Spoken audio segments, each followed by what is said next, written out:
All right, Donovan. One, two, one, two, three.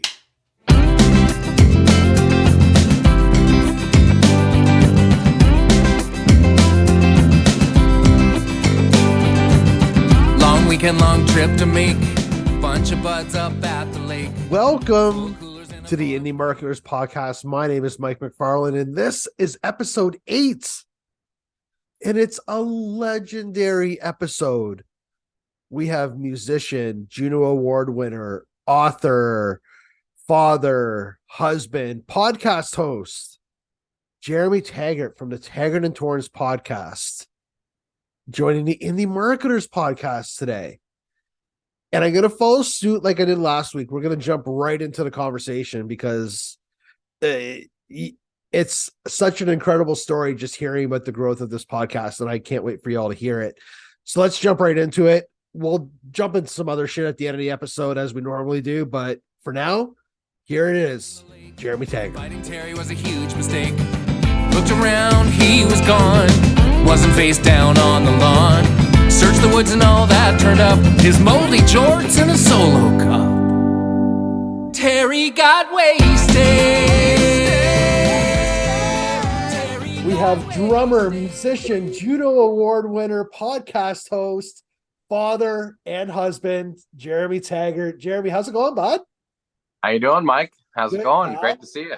Great to see you too. Now we're probably going to use the word bod quite a few times throughout this. For folks that haven't listened to the Taggart and Torrens podcast, for folks that maybe haven't heard you or Jonathan Torrens reference that word, what is bod? What does that mean? Bod is just somebody that you can count on, someone that's there for you. And I think it was just our interpretation of bud, which bud itself is a little harsh in a sense, because sometimes a complete asshole will call you buddy, you know. So, but you won't hear like someone upset, you know, saying, "Hey, bud," That's true. unless you know.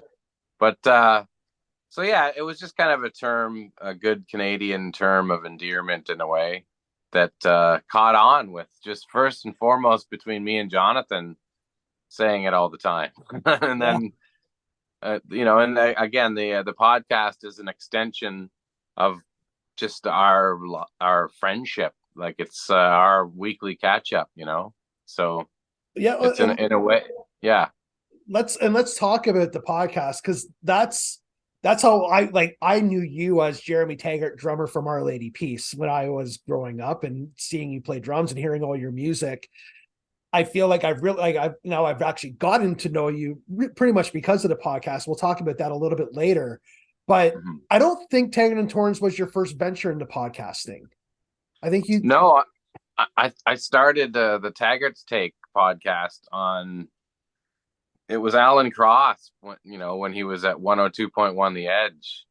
Just kind of, I was at a meeting, and I don't know what we were talking about, content on some level.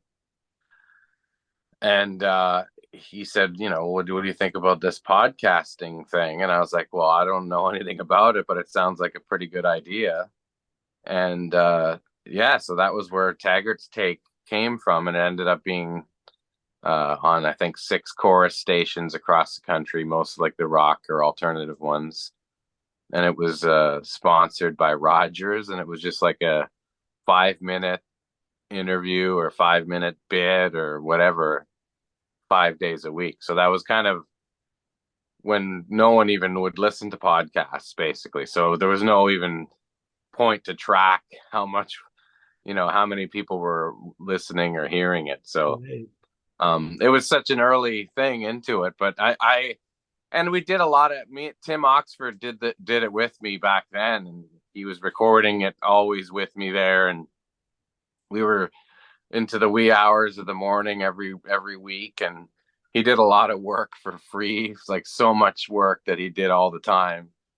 And it was fun. We had a lot of good times doing it, but I just kind of saw that in my mind. If I was like, well, if I'm gonna do another podcast, it can't be that like such a production where you have to kind of create vignettes and stuff. I just figured it'd be easier And I think it had to do with going on the Jay and Dan pod a few times and just getting used to that kind of a conversation as opposed to bits.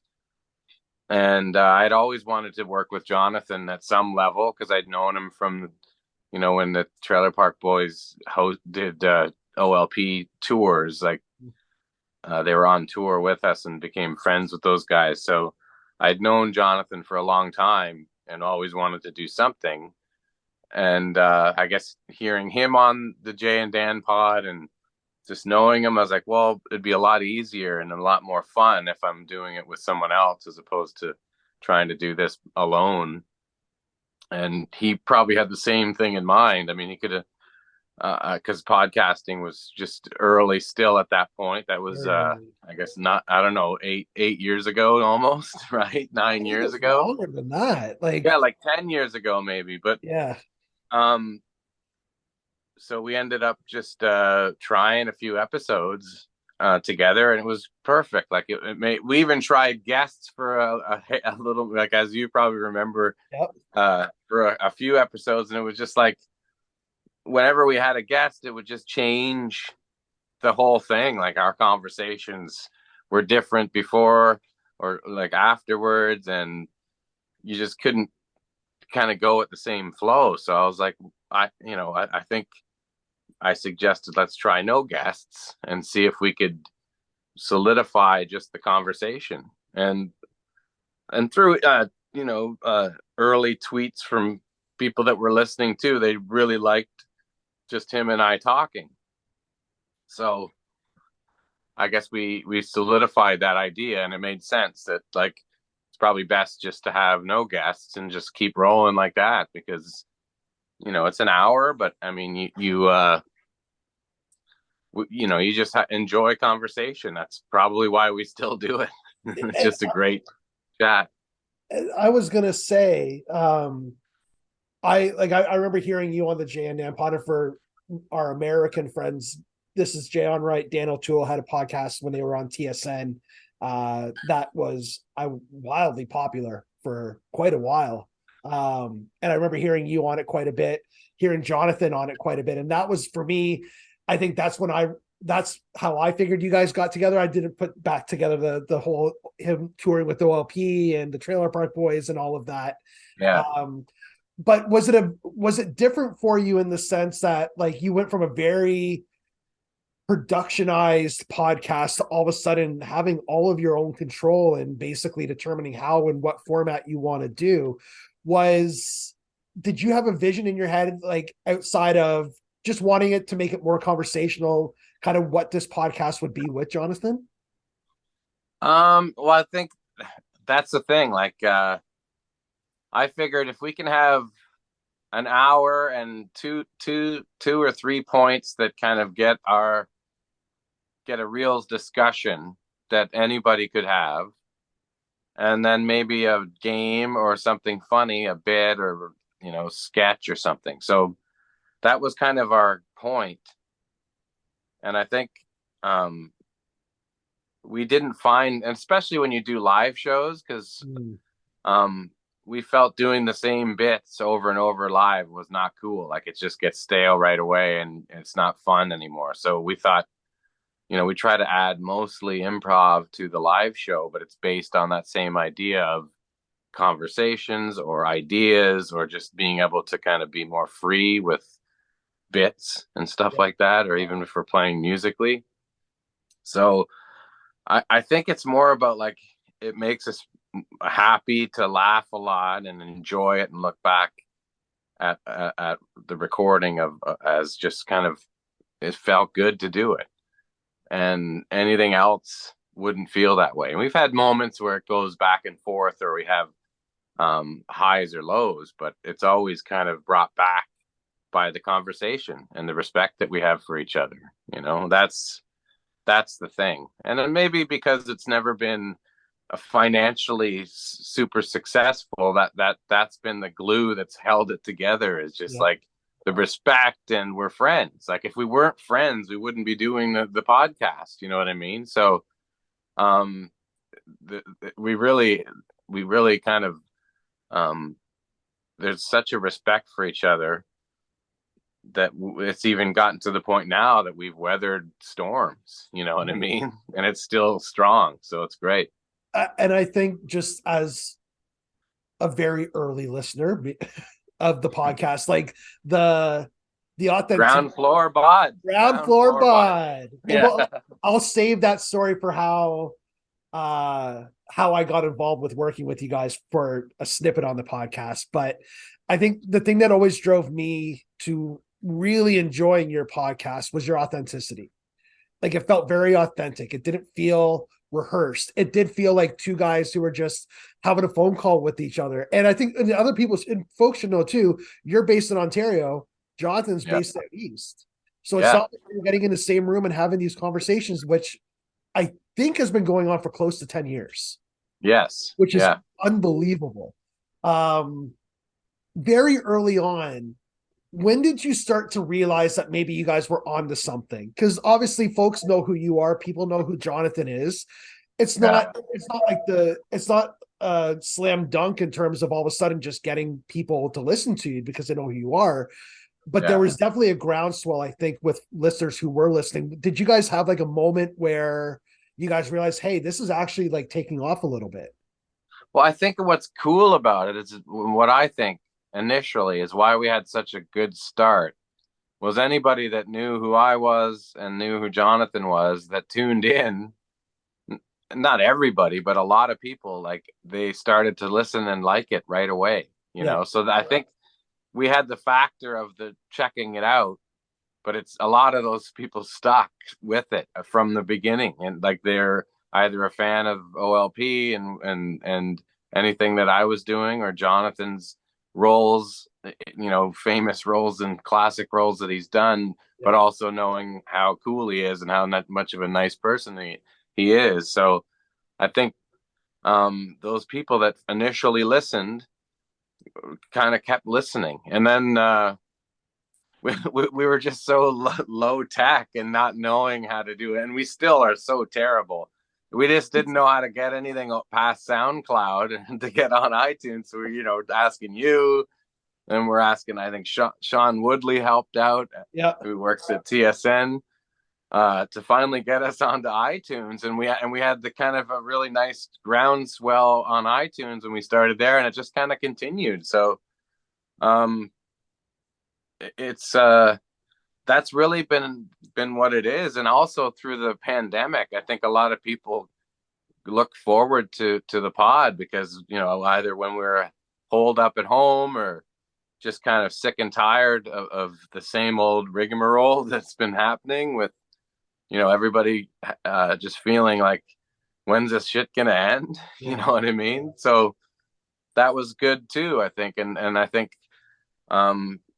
we talk about what's going on, but we don't really dwell on it. Sometimes we'll have our personal rants about being pissed off about certain things, but we try to, you know, just realize that people don't need to be hearing people yelling about stuff while they're walking their dog and trying to have a hang on Sunday, you know. So we try to we keep it real because it's a reflection of our lives. But we don't like to you know, we try to create joy. You know, that's a big part of it too. And you guys have done a fantastic job. I think back to all the bits that you guys have come up with, the stories you guys have told, and I think more than anything, you guys have really let your audience kind of feel a part of the podcast too. Like, and I'm one of those folks. Like, I like, we work on the website together. We work on getting the podcast up every week. There's this feeling of community that you guys have built with these bots and botism and things like that. Yeah. Did you, I guess, when you started to see that kind of growing through the podcast, what made you kind of think like, hey, this would be fun to maybe take what we're doing on the road and actually see some of the people that are listening? Yeah. Well, we just thought it would be fun to try it, and then we did it, and that's a whole other level, different connection. Playing live shows, like we did Canadian Music Week, we did one, and that was a blast. And you know, like we had the Flatliners playing, and just it was like just a great night. And I think that kind of solidified the idea that we could do a live performance. And um, that's part of what we do. There's no real boundaries. Like, I think that's the book came about from just like, why don't we try this? Or the album with Dynalone, same thing. Why don't we try this? And it's a kind of a bummer that we didn't get to tour the album and Yeah. have it come out.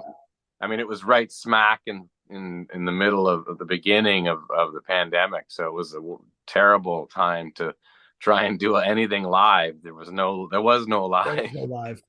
Well, and you So now that guys we're kind of too. just coming back now, right? We do look forward to more shows, and I mean, it's really fun to connect with everybody, and it's been a while, so it'll be a good time to get it back together for sure. Yeah, like I don't remember the last year. It was probably 2018 or 2019 when you guys toured. Yeah, 2019, right towards the end of that. And you mentioned the pandemic and the album Bahds, which came out Yeah, right at the right smack dab when the pandemic. June 2020. Yeah, Oh, like lockdown number two. you guys got really creative with promoting it, which I thought was which was really cool. Like you got put into a scenario where you can't go on tour, you can't go out and meet people, you can't get the album out that way.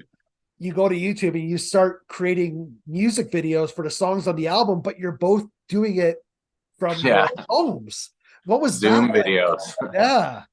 Yeah, it was ridiculous, but it was fun. I mean, because they were cheap, we're just doing it on our phones and having somebody edit it together. And so there was we did. I mean, also Dynalone, they were awesome too to help and come up with a lot of ideas and just to get things accomplished basically, but with our very limited budget. We ended up probably blowing through the budget or not far into recording, to be honest. So videos, we're just splitting hairs, but we ended up doing I think we got 5 songs maybe or something like that, but so Yeah. that's good. That there's a good, even after the fact, there's a good little kind of example of the album visually as well as the record too. So that'll also be part of we never even got to go and sign vinyl copies, Right. for the pod. So there will be celebration and all those, bringing all that stuff back out to everybody.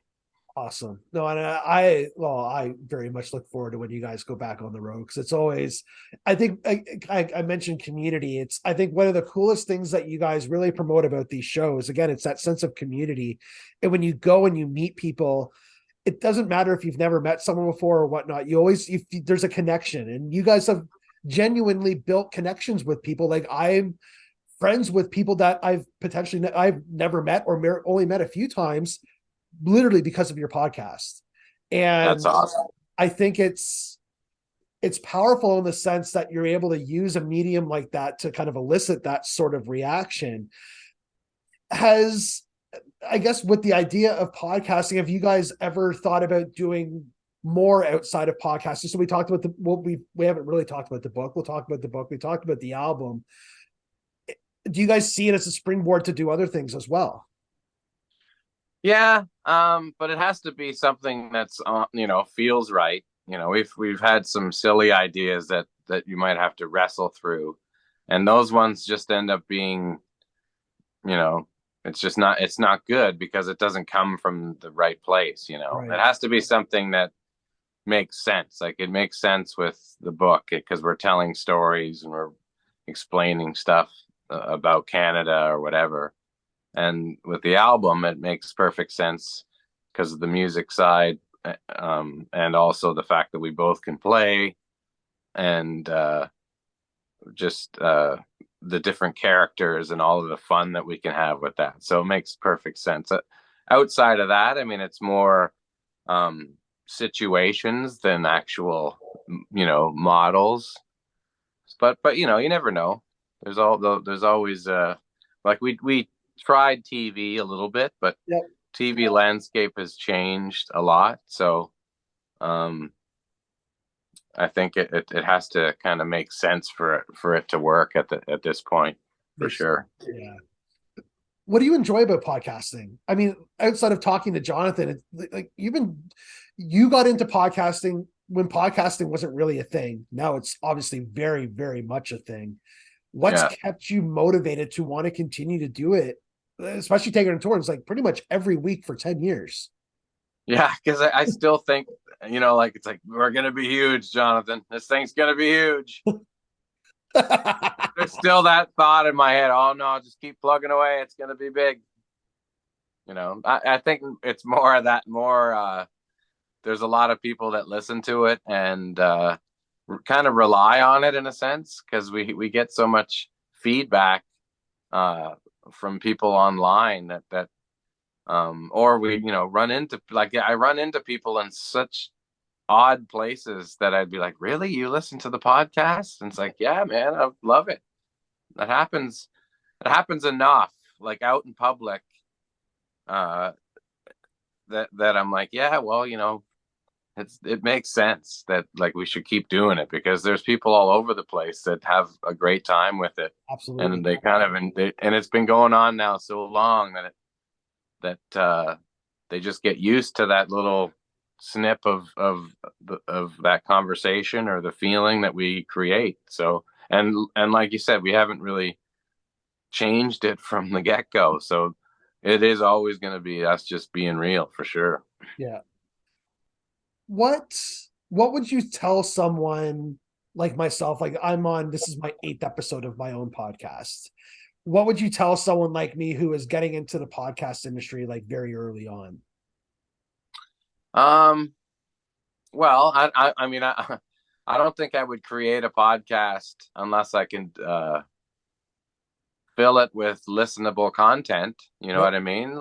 It has to kind of keep you interested for an hour or half an hour or whatever it is. So, that's all that matters. Like, if it's listenable content, if it's something that people, you don't even have to say, oh, I'd want to listen to it more than once, because that's bullshit. Like, nobody wants to hear something twice.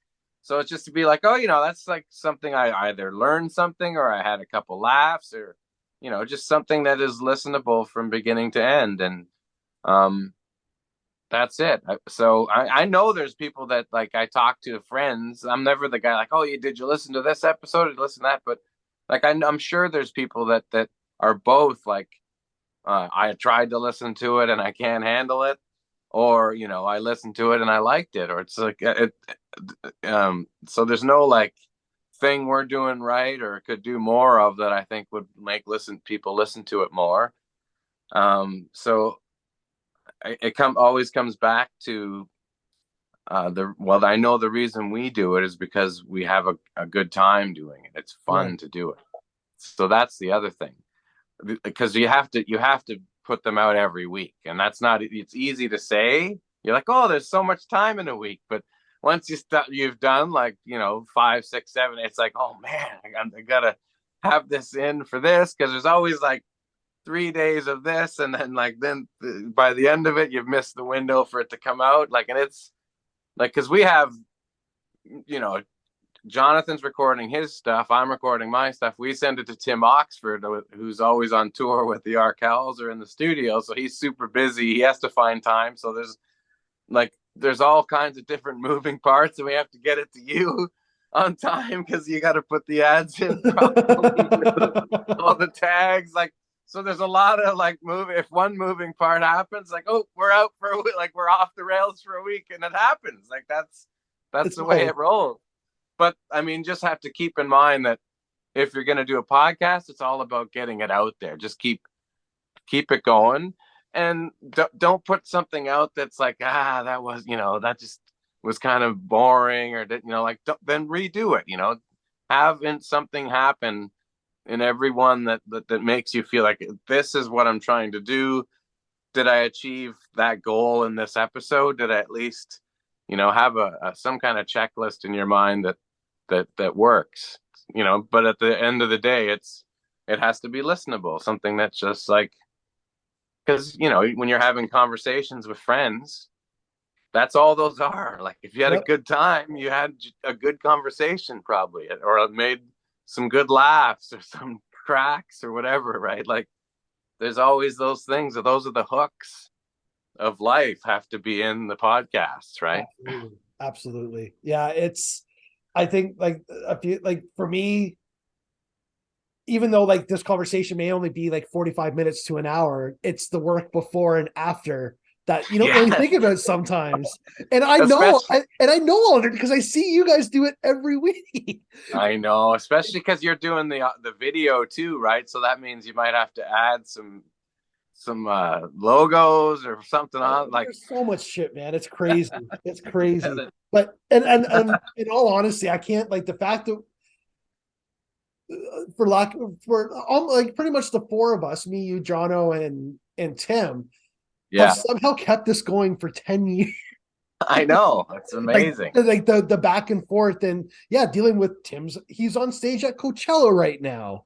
Like I'll upload it when I'm done my set. Like I know. it's crazy. It's crazy. But I think that goes a lot to you and Jonathan, just in terms of, again, it goes back to that sense of community. Like everyone wants to help. Everyone wants to like be involved to get this content out because it's great content. It's fun. It takes you Yeah, away from like life's hardships for an hour a week, and you get to hear two buddies just have a really cool conversation. So like kudos to you guys, I think, for building that and just again being your authentic selves while you do it, because I think that's why everyone listens. yeah. It's awesome that But way. that's it. You're yeah, you and Timbo, it's part of the team, and we've been in the trenches. In the trenches.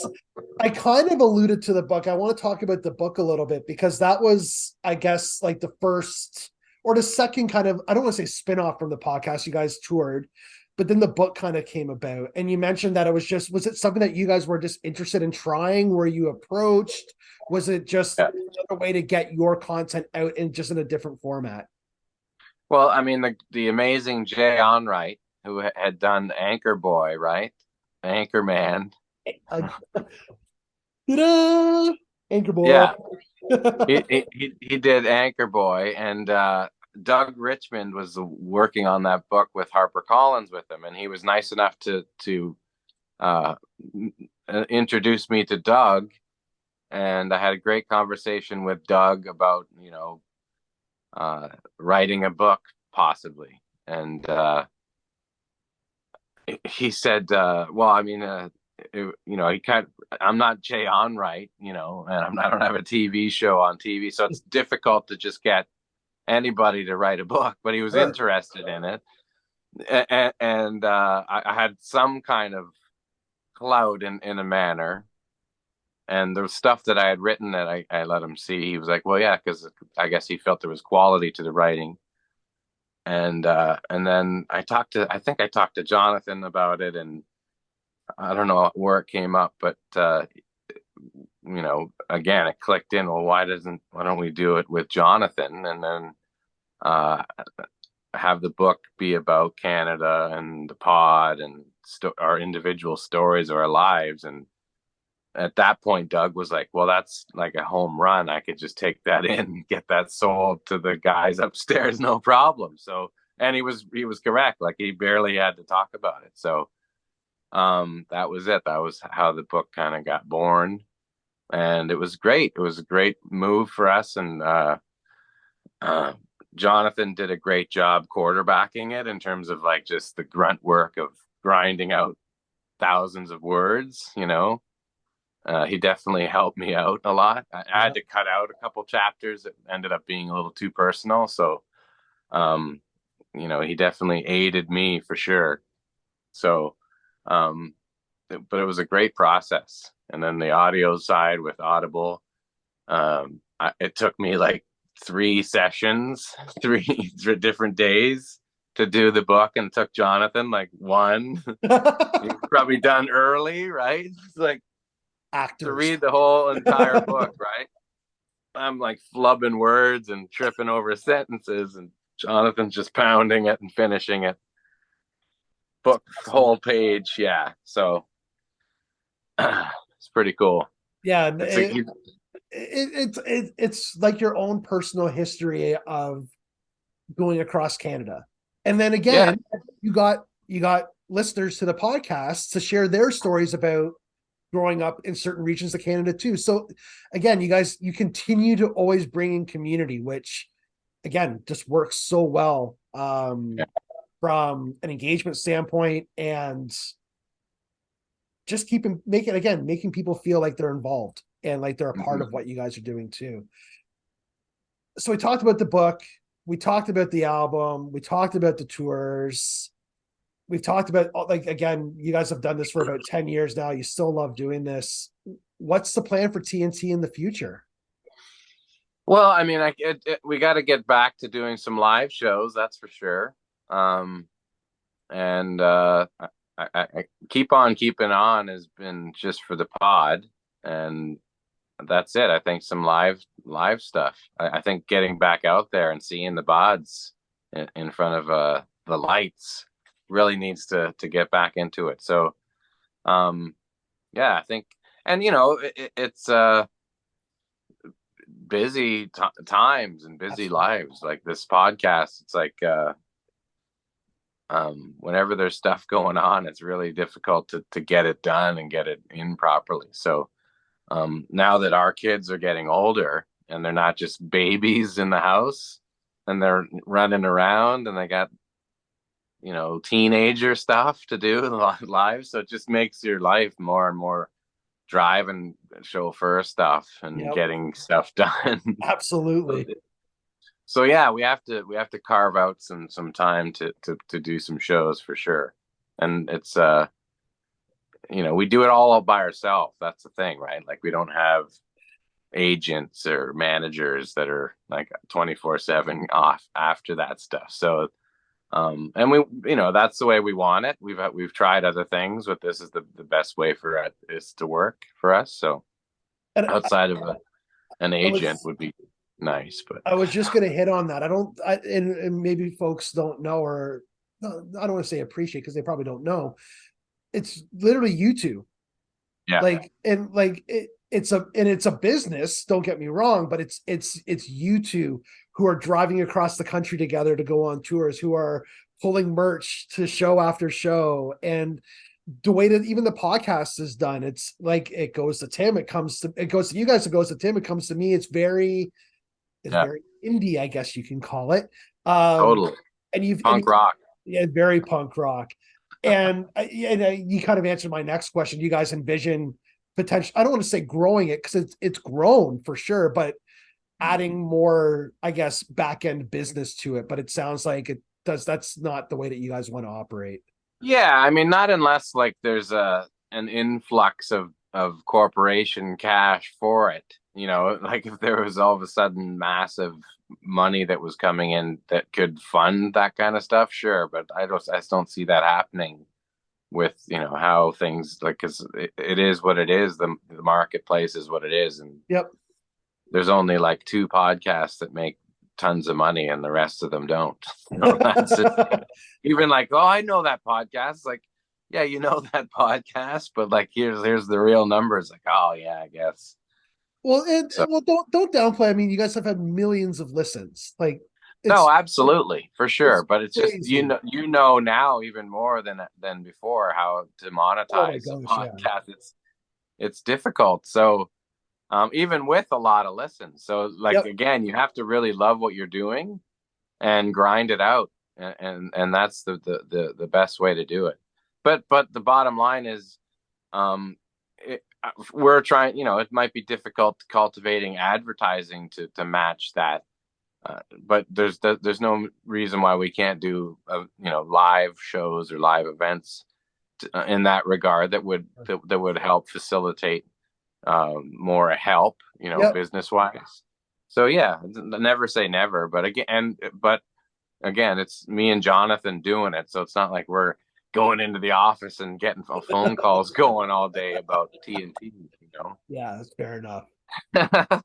I would be remiss if we didn't talk a little bit about music. And we don't. I don't want to make this an OLP conversation, but more so, what are you listening to these days? I know you're playing a lot more now too. You've always played, Yeah. but like I'm seeing more, at least on Instagram, you're jamming with some other artists right now and helping record. What's going on musically for you these days? Yeah, I've been doing more session work and just helping other bands playing. And a friend of mine has a company, and I've been playing with that band too. So there's all different little avenues of recording, teaching. I mentor some artists. Just a little bit of everything, to be honest. Um, so yeah, I think once I moved to this house a year ago, it had the space to create this drum room, and that's kind of been the biggest difference. It's just I've been able to practice every day and work on stuff every day. So whereas before I didn't have a place to drum all the time, I would have to go and go to a studio somewhere else. So that's the biggest difference. Um, I think um, when you're playing drums every day, I guess it shows to other people that you're playing drums every day, and then the phone starts to ring more.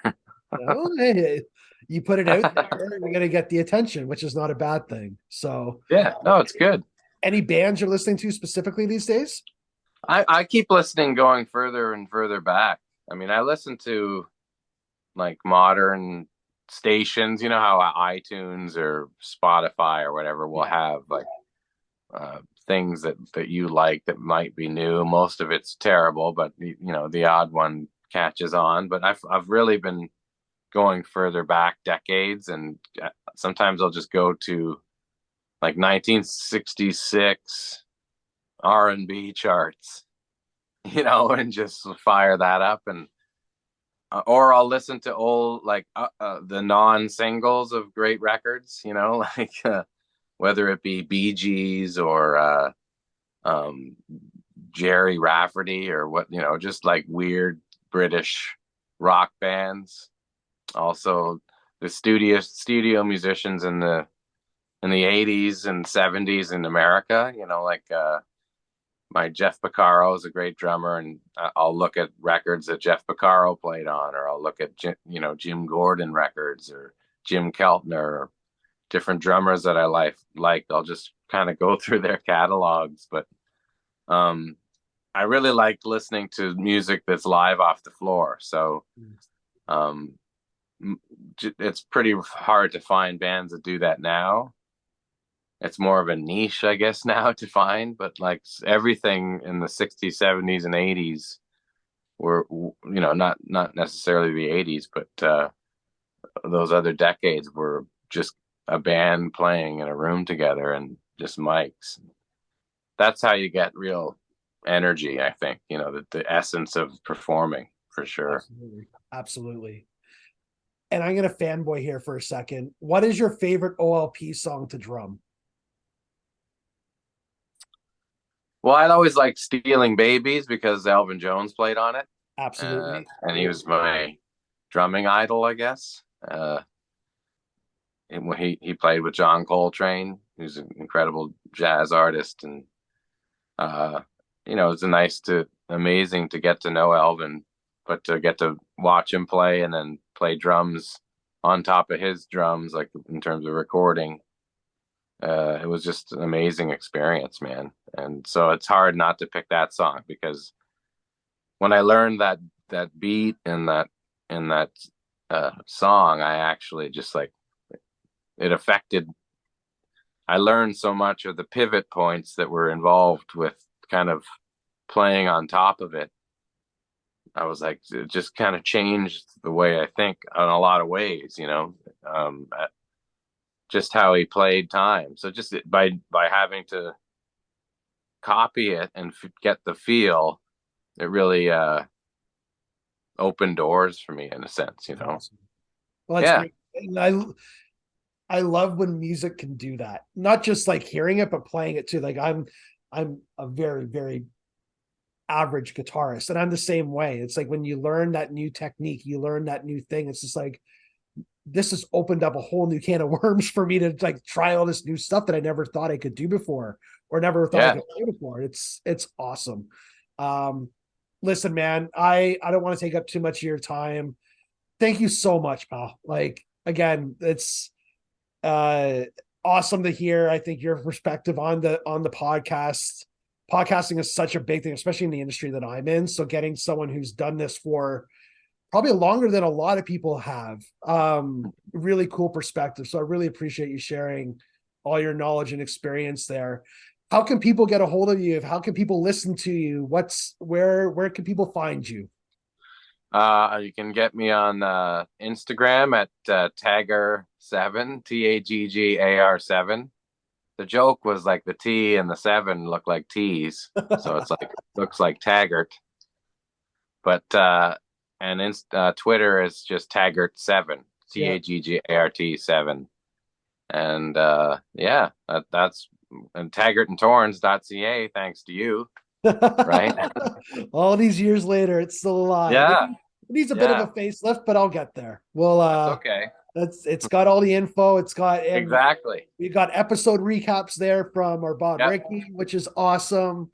All the music videos are there. I'm gonna use. Hopefully, you don't mind. I'm gonna use some songs from your album on this. You can plop episode. This on there too. Yeah, there we go. There we go. All right, man. Thank you so much for your time today, and anytime. I'm sure we'll talk soon. Absolutely. Thanks so much, Mike. You're our number one bot. I see you in the rear view. If you could read my mind, then you'd know the score. Yeah. Thank you so much to Jeremy for joining me this week. 12, 13-year-old me who is a diehard Our Lady Peace fan is just pinching himself right now with the fact that I get to not only sit down with Jer and have a nice conversation with them, talk about the podcast, but literally for the last 10 years have the opportunity to collaborate and support him and Jonathan with their podcast, and kind of surreal. So I'm a little lost for words, but yeah, really, really, really cool episode for me. Let's talk a little bit about the music this week. It would be odd to not talk about music when you have a musician on the podcast, or even feature the music of that musician and his bod. So this week, we played 2 jams from the Taggart and Torrens album Bahds, Bahds. We played Terry Got Wasted at the beginning, and we ended off with the score. Now, Terry Got Wasted is about, you have that one friend who you go away for a weekend and that friend likes to get blackout drunk, or just they're the party animal of the group. That's Terry Got Wasted. The score is, if you listen carefully to how the song is sung, it's meant to be an impersonation of Gordon Lightfoot, basically rapping, talking about living next door to Drake. And his manager, Bernie, played by Jeremy, in the background with the, the accents in the song. 2 great songs. The album is hilarious. If you've listened to the podcast and you know a lot of the characters that are being featured in a lot of these songs are written based on characters that were created during and on the Taggart and Torrens podcast, which is really cool. So now you have songs to kind of reflect the characters. And again, it goes to the type of creativity that these two have, and listening to their audience. It's funny how if you listen to your audience and give them content that they're asking for, people stick around. 10-year-old podcasts are not normal. Like Jared said on the podcast, it's not an easy business to be up in. There's only 1 or 2 podcasts that make really significant money. But when you enjoy what you do and you have that authenticity and you have that connection with someone, it just makes doing the podcast that much fun. And just seeing the joy that these two have having this podcast, and sharing their stories with each other and connecting with the listeners, their bahds. It's pretty special. Let's go ahead and put a bow on this episode. We'll wrap up with the socials and how you can get in touch with myself or 3MG. You can follow me on LinkedIn at Mike McFarland. You can follow Mike McFarland Marketing Group 3MG on LinkedIn as well. You can follow Kim on LinkedIn, Kim McFarland, maybe Kimberly with an E McFarland. I can't remember what she goes by exactly on LinkedIn, but you can follow Kim as well. You can follow us on Instagram at 3mg.ca. You can visit our website at 3mg.ca. If you're looking for MarTech help, looking for an extra hand, maybe you got something wrong with HubSpot. Maybe you got something wrong with your Eloqua. Maybe you want to build something new in your Marketo. Maybe you want to integrate Salesforce.com with HubSpot. Give me a reach out. Let me know.